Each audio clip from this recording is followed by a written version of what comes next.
Hi guys, this is Pratik Sehajpal and you're watching The Filmy Charcha. सबसे पहले तो आपके सॉन्ग के लिए बहुत बहुत बधाई। थैंक लोग यू सो पसंद मच कर रहे हैं काफी। थैंक यू सो मच भाई। कैसा एक्सपीरियंस रहा सॉन्ग का ऑन स्क्रीन और ऑफ स्क्रीन दोनों? तो मैंने हमेशा बोला कि it's always a great experience to work and on screen. तो मैं जैसे ही कैमरा ऑन होता है ना, तो I am always in the zone. Like मैं एकदम I get in the zone like crazy. तो जैसे ही the moment it's action, the moment it's I am on the set, it's like I just go in that zone. मैं अपने zone में चले जाता हूँ वेयर आई जस्ट मैं वैसे ऑफ कैमरा बहुत ही शांत रहता हूँ। मतलब बिल्कुल बात बात शायद ना ही करूँ किसी से, अगर करूंगा तो बिल्कुल भी किसी से बातचीत नहीं करता, कुछ भी नहीं करता। And the moment the I am on the set and the action is क्या नाम है, एक्शन का डायरेक्टर ने जो है हमारे सिग्नल दे दिया and the camera is recording, that's when I just go all out like that. So ऐसा है। So it's great experience song all. का सॉन्ग का टाइटल है तेरे मुखड़े पे मर गए। मतलब ये टाइटल काफी अट्रैक्टिव है। कभी ऐसा हाँ। अगर आपको बताया जाए कि um, सॉरी, सवाल कंप्लीट नहीं हुआ। इंडस्ट्री में कोई ऐसी एक्ट्रेस हैं जिन्हें देख के कभी लगा हो कि तेरे मुखड़े पे मर गए? so ये जो गाना है, this is one of the songs जो मेरे अभी पीछे रिलीज हुए हैं। एंड तीन गाने रिलीज हुए हैं पीछे कुछ दिनों में। सो उनमें से एक गाना ये है, तेरे मुखड़े पे मर गए। एंड इंडस्ट्री में कोई ऐसी एक्ट्रेस जिनको देख के लगता है कि तेरे मुखड़े पे मर गए, तो एक्चुअली बहुत एक्ट्रेसेस हैं। आई थिंक आलिया है, she is very pretty and she is a good performer. मैं I really respect people who are hard working and who are like good performers. So yeah, and काफी सारी हैं in fact, like Priyanka Chopra and all these they're very क्या नाम है, just a moment, okay? Yeah. So बहुत काफी सारे परफॉर्मर्स हैं, काफी सारी एक्ट्रेसेस हैं जो कि जिनको देख के लगता है ऑब्वियसली कि तेरे मुखड़े पे मर गए, because they very pretty and they very very good performers, like that. So yeah, Alia and industry में continue. I am saying Priyanka and Alia to say the least, बाकी तो सारी ब्यूटीफुल ओके। हैं। इंडस्ट्री में एक कॉमन वर्ड बहुत चलता आ रहा है, आउटसाइडर्स। आउटसाइडर्स कितना मायने रखता है आपके लिए, और खुद को क्या फील करते हैं इस वर्ड? क्या खुद पे आप लागू करते नहीं करते? आउटसाइडर्स बेसिकली, जो मुझे लगता है, जो मेरी अंडरस्टैंडिंग है उस वर्ड से, वो ये है कि जो लोग बम्बई में नहीं रहते, जो लोग बम्बई में पले बड़े नहीं हैं एंड जो किसी और शहर से आके मुंबई में आते हैं यहाँ पे टू बिकम एक्टर्स और to become something in the industry, I think वो लोग अपने आप को आउटसाइडर्स कहते हैं। और इतना ही वर्ड है मेरे हिसाब से, सिर्फ इतना ही शब्द है। जो लोग बॉम्बे के बाहर से आके यहाँ पे रहते हैं वो आउटसाइडर्स हैं। तो मैं अपने आप को आउटसाइडर मानता हूँ, बिकॉज मैं बॉम्बे का नहीं हूँ, मैं बॉम्बे से बाहर आया हूँ, बाहर से आया हूँ और यहाँ पे अभी काम कर रहा हूँ, तो I am an outsider. And yeah I think that's about it. और तो इसके अलावा तो आई थिंक इसके अलावा कोई शब्द का मीनिंग नहीं है मेरे लिए। नहीं, और ये भी कहा जाता है आउटसाइडर्स के लिए बहुत डिफिकल्ट है इंडस्ट्री। तो क्या आपके लिए मायने रखता है, ये चीज इम्पोर्टेंट है? I tell you what, difficult है या नहीं है वो सबकी अपनी अपनी जर्नी होती है। क्या होता है ना कि जो बॉम्बे में रहते हैं उनके पास थोड़ी यहाँ पे सुविधाएं ज्यादा होती हैं, क्योंकि उनके पास यहाँ पे घर है अपना, यहाँ पे अपनी हम्म। फैमिलीज हैं, यहाँ पे सपोर्ट के लिए उनके पास बहुत सारी चीजें हैं। जो बॉम्बे में रहते हैं कई लोग, कई सारे लोग, I am not saying all of them. And जो बाहर से आते हैं उनको यहाँ पे अपना घर या तो रेंट पे लेना पड़ता है या घर लेना पड़ता है उनके लिए, ट्रांसपोर्टेशन। वो तो खैर यहाँ पे रहने वालों के लिए भी है थोड़ा, कि वो तो होता ही है। बट एक सी, घर, shelter is one of the very one of one very basic requirement. अगर आपको यहाँ पे कहीं पे भी दुनिया में रहना है तो आपको शेल्टर चाहिए, अपने सर पे छत चाहिए भाई। और छत जो है वो इतनी आराम से नहीं मिलती मुंबई में। रेंट बहुत ज्यादा है यहाँ पे कई लोगों के लिए। सो एक वो जो चीज है वो ही अपने आप में ही एक बहुत बड़ी चीज है कि जो लोग यहाँ पे रह रहे हैं ऑलरेडी, जो यहाँ पे पले बड़े हैं, उनके पास एक घर पे सर पे छत है अपने, तो उनकी काफी सारी चीजें जो है हल हो जाती हैं उस चीज से।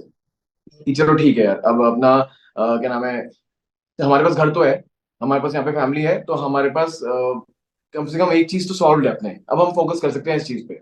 जो एक्टर बनना चाहते हैं, जो बंदा बाहर से आएगा ना, पहले वो घर ढूंढेगा, उसको उसका बजट निकालना पड़ेगा कि अच्छा मेरा इतना बजट है, मैं इतने में रेंट पे रह सकता हूँ, इतना है, और उसके अलावा मेरे को काम भी करना है, लेकिन पहले मेरे को अपने हर महीने का बजट निकालना है रेंट के लिए। सो वो चीज हमेशा ध्यान में रहती है, तो ये थोड़ा फर्क है दोनों में। बाकी एक पॉइंट के बाद जब इंसान थोड़ा आगे बढ़ जाता है जिंदगी में, तो आई थिंक फिर वो चीजें फिर नहीं मायने रखती शायद कई सारे लोगों के लिए। सो या।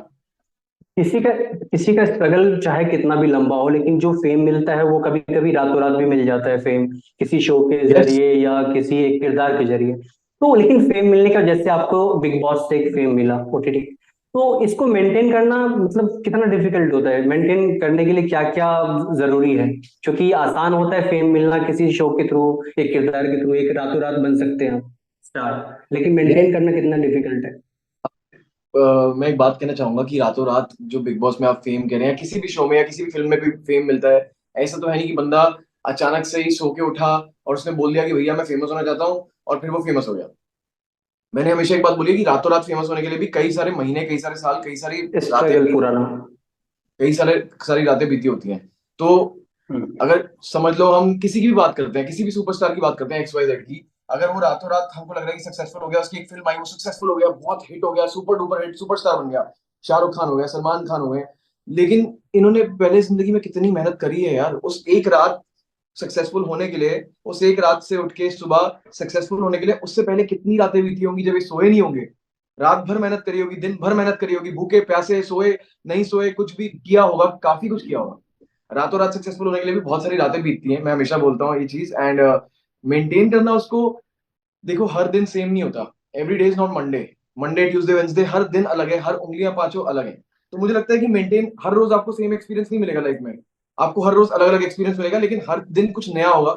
लेकिन एक चीज कांस्टेंट जो आप रख सकते हो वो ये है कि मेहनत करते रहो, अपने दिल में एक भरोसा रखो, have faith in yourself and have faith in the universe. I think that's what matters. And आपको कितनी नहीं वो चीज चाहिए, वो मायने रखती है कि आप उस चीज को कितना हासिल कर पाओगे, सिंपल बात है। आपने बिग बॉस के बाद काफी सारे म्यूजिक वीडियोस भी किए हैं। राइट। बिग बॉस के बाद काफी सारे म्यूजिक वीडियोस आपने किए और पसंद भी लोगों ने काफी किए हैं सॉन्ग को। ऐसा बिल्कुल भी नहीं कि आपको फिल्म के ऑफर नहीं आए होंगे, इसमें कोई मतलब कहने वाली बात ही नहीं है। तो क्या आपने फिल्म नहीं किया, क्या चूजी हैं आप कि मुझे बड़ी फिल्में मिलेगी तो ही मैं करूंगा, ऐसा कुछ फैंस नहीं का है, भी मानना और है कि ऑफर तो मिली होगी? नहीं, मैं आपको बताता हूँ क्या होता है ना कि देखो मुझे लगता है कि बनाने वाले ना, ऑनेस्टली बताऊं, अभी फिल्म बनाना चाहूँ तो मैं भी बना सकता हूँ फिल्म, कि अभी मैंने बहुत सोचा कि भैया फिल्म बनाते हैं, मैं और आप मिलकर एक फिल्म बना लेते हैं, बट बना तो हमने ली, लेकिन उसका आगे क्या होगा?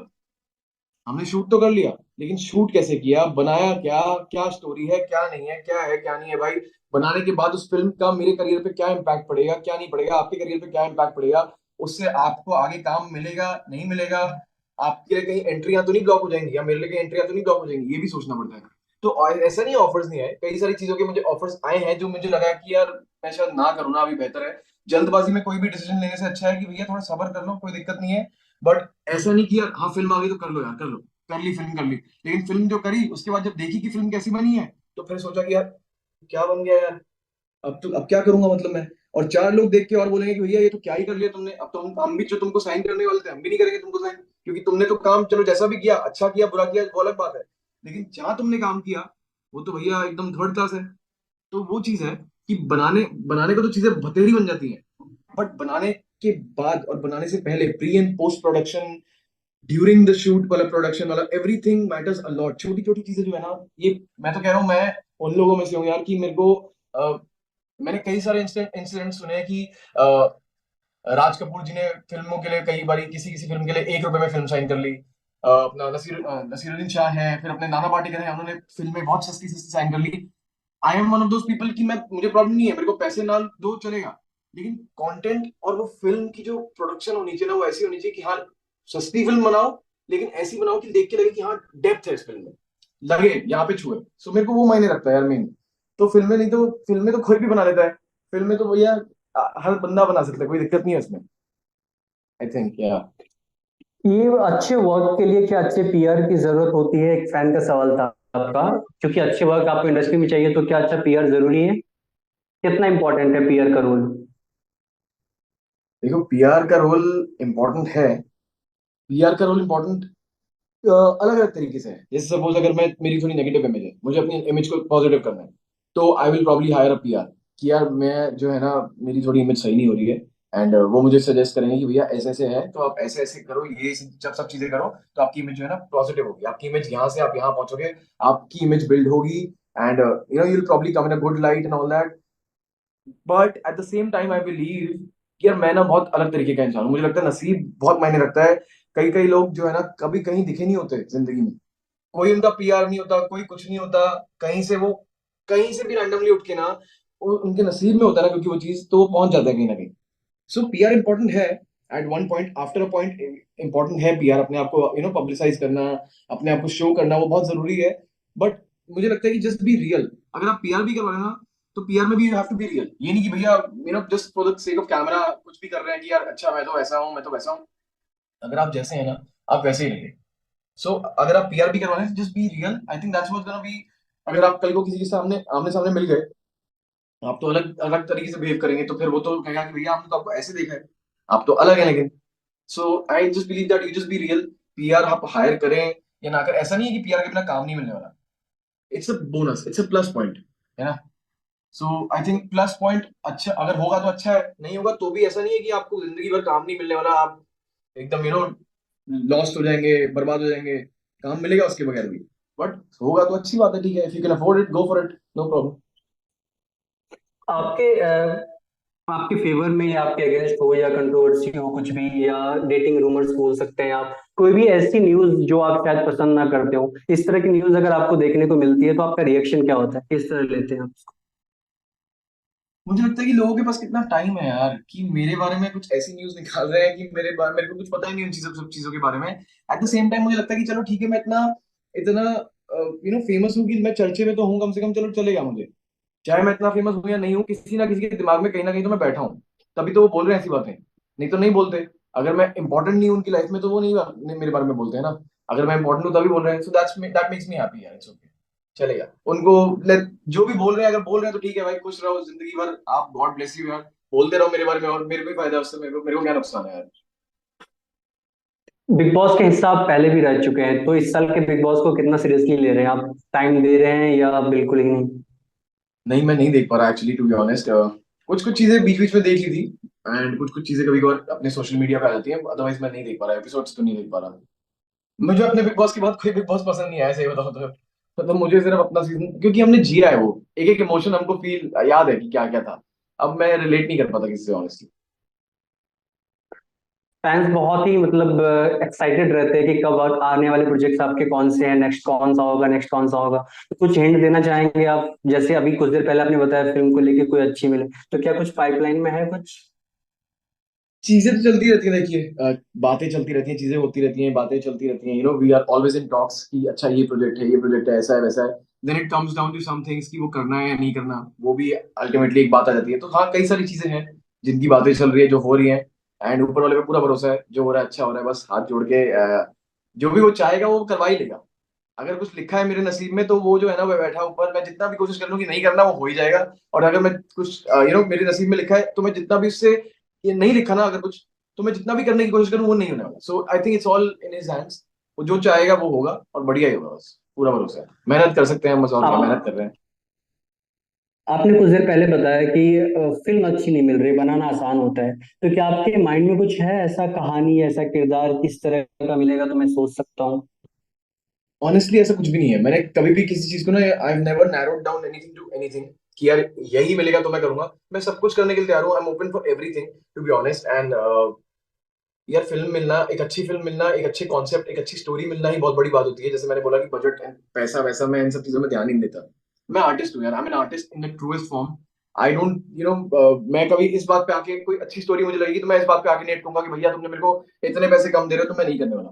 मैं उनको बोलूंगा भाई तुम मुझे इतने पैसे कम दो, कोई दिक्कत नहीं है, ये स्टोरी अच्छी है, मैं करूंगा। I am one of those people. So as long as वो यहाँ छूनी चाहिए बस, डेप्थ हो, और स्टोरी शुड बी यार। हाँ, पैसों के लिए इंटरव्यू मैं का कभी एक कोई। मैंने हमारे इंटरव्यू का एक सेगमेंट हमने रखा है कि celebrities in eyes of celebrity. तो कुछ राइट। एक्ट्रेस का नाम लूंगा मैं, एक लाइन में उनके बारे में आपको बताना है। ओके। सलमान खान, भाई, एक शाहरुख लाइन खान, में बताना है? एक लाइन में। एक लाइन में तो I think hard working and very honest. Shahrukh Khan, very passionate, बहुत मेहनत करते हैं। एंड मतलब मुझे लगता है कि वो अपने परिवार के लिए और अपने चाहने वालों के लिए जान देने के लिए तैयार है, ऐसे है वो भी। Ranveer Singh, energetic, super energetic. And I think he is always trying something new, कि मैं कुछ नया करूं, कुछ नया करूं। I want to give something new to people every single time I come on the screen, ऐसा है उनका। अक्षय कुमार, वो तो मतलब कि नॉन स्टॉप, आई थिंक वो नॉन स्टॉप है। वो जब से आए हैं और जब तक हैं वो करते रहेंगे, काम करते रहेंगे, करते रहेंगे, करते रहेंगे, करते रहेंगे, वो नॉन स्टॉप चीज है, machine. Priyanka Chopra. Elegant and she is very, now she is become very experienced, and I think कि उनका पूरा स्टाइल बदल गया है। एंड गट्सी बोलूंगा मैं उनको, गट्सी, कि वो जो गट्स है ना भाई, बहुत कम लोगों में ऐसे होते हैं कि यहाँ से निकल के हॉलीवुड में जाके सेटल होना है, ऑल दैट, उसके लिए गट्स चाहिए कि यहाँ से पहले निकल जाओ। सो वो भी, she is very gutsy I think. सबसे लास्ट और important, Prateek Sahajpal. I think combination of every, जो मैंने अभी आपको सारे एडजेक्टिव्स बोले हैं, मैं मेरे अंदर वो कॉम्बिनेशन है सारा, सब कुछ थोड़ा थोड़ा थोड़ा थोड़ा मैंने सबसे सीखा है, क्योंकि ये बहुत बड़ी बड़ी पर्सनैलिटीज हैं। तो जहां से जो सीखने को मिलता है वो सीख लो, और बस मेहनत करते चलो, तो जिंदगी में जो चाहते हो वो मिल ही जाएगा। सो बस यही है। अ, कुछ फैंस के क्वेश्चंस थे, वो मैं आपसे पूछूंगा। आपके ग्लोइंग स्किन का सीक्रेट क्या है? ये सवाल बहुत सारे लोगों के थे। मैं कुछ गलत काम नहीं करता, पानी अच्छे से पीता हूँ, एंड अच्छी डाइट रखता हूँ, अच्छे से वर्कआउट करता हूँ, पसीना बहाता हूँ। आई थिंक वही है सीक्रेट, और क्या सीक्रेट है? और कुछ मैं फेस पे कोई केमिकल वगैरह नहीं लगाता, ना सनस्क्रीन लगाता हूँ ऑनेस्टली। मैं सनस्क्रीन भी नहीं लगाता, मैं कुछ नहीं लगाता। तो यार, एक ने पूछा है कि क्या आपको मराठी आती है? कुछ मराठी में बोल के बताइए।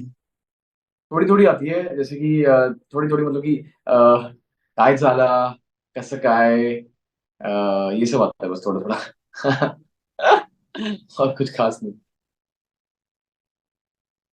एक ने तो बहुत अच्छा क्वेश्चन किया था, क्योंकि आजकल लोग यूट्यूबर्स के साथ भी बहुत लोग कोलैबोरेशन कर रहे हैं। एक ने बोला था कि क्या यूट्यूब कुछ प्रोडक्शन के साथ कोलैबोरेशन करेंगे, जैसे डाइस मीडिया हो, टीवीएफ हो? कुछ प्लान है आपके माइंड में? बिल्कुल, व्हाई उनके नॉट यार, मैं तो, content. I like their content, और maybe soon, maybe, who knows, क्या पता, क्या पता क्या हो, शायद। बहुत अच्छा लगा प्रतीक आपसे बात करके, बहुत इंटरेस्टिंग इंटरव्यू था। आपके थैंक आने यू। वाले सारे प्रोजेक्ट्स के लिए बहुत बहुत शुभकामनाएं।